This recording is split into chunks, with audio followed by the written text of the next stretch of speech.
Olá, meus amigos, tudo bem? Eu sou o professor Jandir e hoje a gente vai conversar um pouquinho sobre fração. A proposta do nosso encontro é a gente entender o que é uma fração, como a gente lê uma fração, os tipos de fração que a gente conhece, né? E também trabalhar um pouquinho com tudo que a gente vai ver anteriormente aqui, né? Um passo de cada vez, tá? Para a gente poder fechar a ideia, essa introduçãozinha aí. Então vamos lá. Primeiro, o que é uma fração ou qual é a ideia de uma fração? A fração ela vem com a ideia de representar a quantidade que a gente vai usar em relação ao total que a gente tem. Então a proposta é essa. Quando a gente pensa, por exemplo, numa barra de chocolate, se a gente pega essa barra de chocolate e divide em 3 partes, a gente sabe que o total de pedaços daquela barra de chocolate é 3. Se você come 2 pedaços daquelas 3 partes ali, você está dizendo o quê? Que das 3 partes você usou 2 e no total de 3. Então, essa quantidade que você consumiu em relação ao total, você consegue representá-la de uma maneira em forma de fração, que a gente diz, né? Ou por intermédio de divisão, que é o que a gente vai ver agora. Então, essa ideia que eu falei para vocês, a gente tem a ideia de que toda fração ela sempre vai ser uma divisão, e a questão que eu falei, do 2 que a gente consumiu em relação ao 3, a gente tem essa divisão, essa representação aqui, ó. O 2, ele representa o numerador, que é a parte que a gente usou. O 3 significa denominador, que é o total que a gente tem. Então, toda vez que a gente olha uma fração, o numerador, ele sempre representa a parte que você está consumindo, a parte que você está usando, ou a quantidade que você está usando. O denominador, ele sempre apresenta para você o total que você tem. Então, se a gente vem aqui no exemplo, ó, 5 sobre 7, significaria o quê? Que do total das 7 partes que a gente tem, a gente estaria usando 5. Essa é a ideia básica que a gente tem de fração, tá? E o mais importante quando a gente começa a trabalhar é como é que a gente lê uma fração. Então, a gente não pode ficar o tempo todo falando 2 sobre 3, 5 sobre 7, 3 sobre 2, ou assim sucessivamente. Tem uma maneira com a qual a gente lê, a gente fala certinho, e aí as pessoas entendem a representação daquela fração. Eu coloquei para vocês aqui como é que a gente tem isso. O numerador, a gente vai sempre falar normalmente. Então, o númerozinho que está em cima, do jeito que ele aparece, a gente vai ler. Então, se é 2, a gente fala 2, 5, 3, a gente não muda nada. O que a gente tem que prestar atenção é no denominador. Aí o denominador, ele vai variando de acordo com a quantidade que ele é embaixo. E aí eu vou falando para vocês aqui para a gente poder ir fixando. Quando for 2, a gente fala meio. Quando for 3, a gente fala terço. Quando for 4, a gente fala quarto. Quando for 5, a gente fala quinto. Quando for 6, a gente fala sexto. Quando for 7, a gente fala sétimo. Quando for 8, a gente fala oitavo. Quando for 9, a gente fala nono. E quando for 10, a gente fala décimo.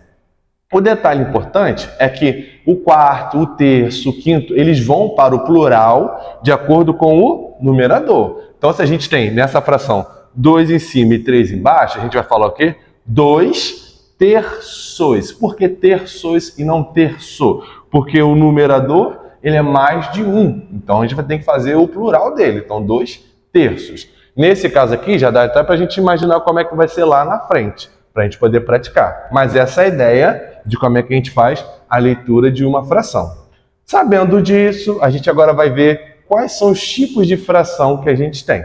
Então, a primeira fração que a gente tem, a gente chama de fração própria. Por que ela é conhecida como uma fração própria? Simplesmente porque o numerador ele é menor que o denominador. Ó, numerador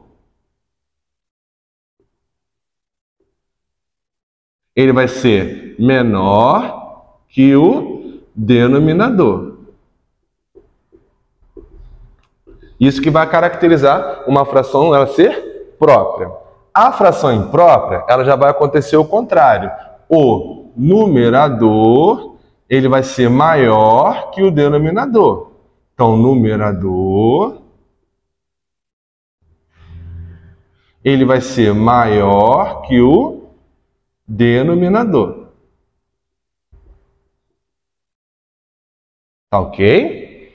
Frações equivalentes. Por que eu coloquei, no caso, frações? Porque é um processo de comparação. Então, quando a gente fala de frações equivalentes, a gente está querendo pegar frações que elas são com denominadores diferentes, porém, quando você olha para elas, elas significam a mesma quantidade. Aparentemente, elas significam quantidades diferentes, mas quando você analisa, você vê que significa a mesma quantidade. Então, você reescreve a fração, porém, a quantidade que você está usando, ela é exatamente igual. Então, eu até coloquei aqui, ó, para a gente poder entender essa questão das frações que são equivalentes. Então, ó, a gente tem aqui 3 pedacinhos, e desses 3 pedacinhos, a gente usou 1. Então, que fração isso aqui representaria para a gente? Ó? 1 sobre 3. Ok? Agora, o que eu vou fazer? Deixa eu apagar aqui. O que eu vou fazer agora com essa minha parte? Olha só. Eu vou pegar a nossa barrinha, vou dividir agora em mais pedaços. Ó. Aqui, aqui e aqui. E o que aconteceu? Agora eu não tenho mais 3 pedaços no total. Eu tenho 1, 2, 3, 4, 5, 6. Então o meu total é 6. Então o meu denominador, que era 3, ele já vai passar a ser 6. E agora o que eu vou fazer? Eu vou pegar ó, esse primeiro pedacinho e esse segundo pedacinho. Olha só que interessante. Que fração seria essa? Eu peguei 2 pedacinhos no total de 6. Mas quando eu olho para a situação anterior, eu percebo que essa quantidade que eu consumi, que eu peguei, ela é exatamente igual quando ela estava dividida em 3 partes. Então, quando isso aqui acontece, que você dividiu de novo, ou seja, você dividiu em 6 pedacinhos, mas quando você olha, você percebe que você comeu ou pegou a mesma quantidade quando você estava distribuído em 3, isso significa que elas são o quê? Frações equivalentes, porque você divide em partes diferentes. Porém, quando você representa de maneira diferente, mas quando você analisa, você percebe que significa a mesma coisa que você tinha feito anteriormente. Então, elas são frações equivalentes, tá bom? Fração quando ela é mista. Mista porque ela mistura a fração e o número inteiro. Tá? Então, um exemplo de um número misto seria 1, 2 terços. Ok? 1 inteiro e 2 terços. Imagina como se você fosse comer pizza. O que aconteceu aqui? Aqui está dizendo que você conseguiu comer uma pizza inteira. Além de você comer essa pizza inteira, você pegou uma outra pizza, dividiu em 3 partes, e dessas 3 partes você comeu 2. Então você comeu uma pizza inteira, mais 2 pedaços da segunda pizza que você dividiu em 3 partes, tá bom? Então esse é um número que a gente chama de número misto. A fração ela é irredutível quando acontece o quê? Quando você tem uma fração, tá? E aí você percebe que quando você olha para o numerador e o denominador, você não consegue colocá-los em uma mesma tabuada, ou seja, não tem uma mesma tabuada que tenha o numerador e o denominador. Se isso não acontece, isso significa que você não vai conseguir reduzir essa fração. Se você não consegue reduzir essa fração, ela se torna uma fração irredutível. Um exemplozinho para a gente. Ó. Se eu olho para essa fração aqui, ó, o 2 e o 6, eu consigo perceber que o 2 e o 6 eles estão na tabuada de 2. Ó, 2 vezes 1, 2. 2 vezes 3, 6. Então, eu consigo perceber que eles estão na tabuada de 2. Então, se eu quiser diminuir, ou seja, se eu quiser reduzir, basta eu dividir em cima e embaixo por 2. E quando eu faço essa divisão, olha que interessante. Quem apareceu? 1, porque 2 dividido por 2 é 1. E vai aparecer o 3, porque 6 dividido por 2 é 3. Então, eu reduzi a fração. Tá legal? Ah, Jandir, mas eu posso pensar no 1. Lógico, você tem que pensar uma tabuada diferente do 1, porque se você pensar em dividir por 1, você não vai mudar nada. Então, você tem que pensar em tabuadas diferentes de 1, para justamente você conseguir fazer essa redução. Se isso não acontecer, então elas vão ser consideradas frações irredutíveis. Tá bom, meus amigos? Então, com esse entendimento aqui, então a gente vai fazer algumas questõezinhas para a gente poder treinar e fixar a nossa matéria. Então, vem comigo. Primeiro ele pede para a gente ler. Então, lembrando que toda fração é representação de quê? Da quantidade que você está usando em relação ao total que você tem. Então, e toda fração é uma divisão. Então, nesse caso aqui, como é que a gente vai fazer? Ele vai fazer a leitura. O numerador a gente lê normalmente, então vai ficar 5. E o denominador, quando for o 7, é sétimo. Então, 5, 7, mas o 5 é maior do que 1, então tem que ir para o plural. Então, ó, sétimos. Então, tem que ir para o plural, não podemos esquecer disso. Então, 5 sétimos é a leitura dessa fração. Nesse caso aqui, a gente tem o quê? Em cima é o 3. E aqui, quando é 2, meio. Mas como o número é maior do que quando o número é maior do que 1, então a gente vai ter 3 meios no plural, tá? Outro detalhe interessante é que essa fração aqui é uma fração própria, porque o numerador é menor do que o denominador, e essa fração é uma fração imprópria, porque o numerador é maior do que o denominador, tá bom, meus amigos?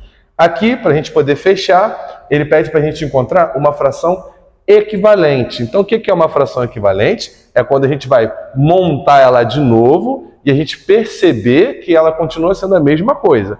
Uma maneira simples de a gente fazer é sempre multiplicar o numerador e o denominador por mesmo valor. Então, se eu pegar aqui, ó, e multiplicar em cima e embaixo por 2, ó, vezes 2, vezes 2. Então, quando eu multiplicar, vai ficar 4, embaixo vai ficar 14.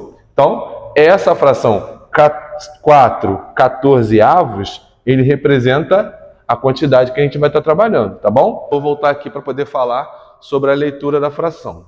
Quando a gente passa do 10, né, a gente sempre vai falar o quê? Um número normal e a palavra avo do lado. Então, quando for 11, a gente fala 5 11avos. Quando for 12, 12avos, sempre usando avos do lado. Então, quando eu fiz essa fração aqui que eu montei, ela ficou 4 14 avos, tá? Ela só tem essa questão da mudança quando ela for as potências de 10. Então, quando for por 10, vai ser décimo.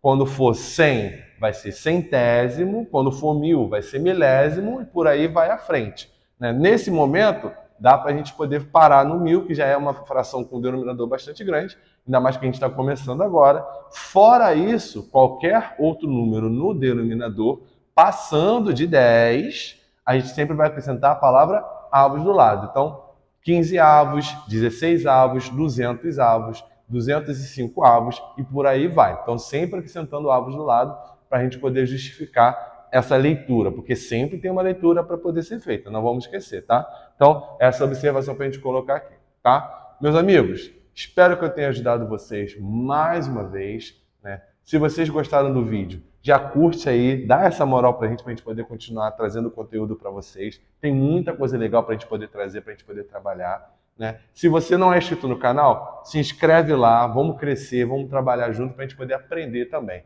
E como eu sempre digo, meus amigos, ó, vamos crescer juntos, vamos estudar juntos. Meus amigos, ó, abraços, até a próxima.